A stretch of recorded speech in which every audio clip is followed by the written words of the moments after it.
I was suspicious of this ceasefire since the beginning, but now it feels like there's a greater hand being played, and things might actually get very bad for Gaza. If you haven't already heard, a prominent journalist in Gaza, Saleh al-Jafrawi, was just murdered, not by the IOF, but by a militia. So they kidnapped this prominent journalist, an innocent journalist, and they shot him point blank 7 times. And this is going to escalate things in Gaza internally. This could cause even a civil war in Gaza. Now, these armed militias are Palestinian militias, but they are backed by Israel. They are armed by Israel. And Netanyahu has admitted to this, by the way. They have admitted to arming these militias because they benefit from creating opposition to Hamas, because these militias are against Hamas. And these militias do not seek the benefit of the people of Palestine, by the way. They are in opposition to Hamas because they seek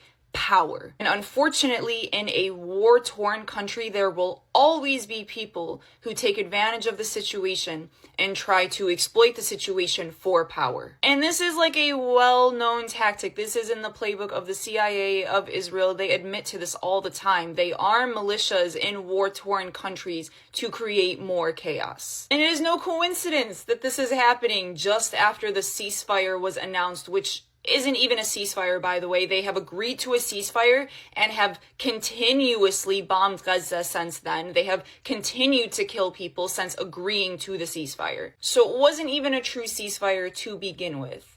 But now they get to act like they're the good guys. They agreed to a ceasefire, and now the chaos and the violence is happening between Palestinians. Now they get to point the fingers at Palestinians. And these militias are doing Israel's job in several ways. One, they are going after prominent figures like Saleh al-Jafrawi that Israel has been targeting. Israel has been targeting journalists and doctors like this. And so they are now doing that job for Israel. But on top of that, they are going to be doing the media work for Israel, because this is going to be twisted by the news to paint Palestinians out in a horrible light. It's important for people to understand these internal tensions that are happening in Gaza, because even that is manufactured. Even that chaos and violence is manufactured by a higher power. So I don't know what's next, but my heart is so heavy today. Allah yarham Saleh al-Jafrawi. I am praying for the people of Gaza. I just want a break for them. I just want a break.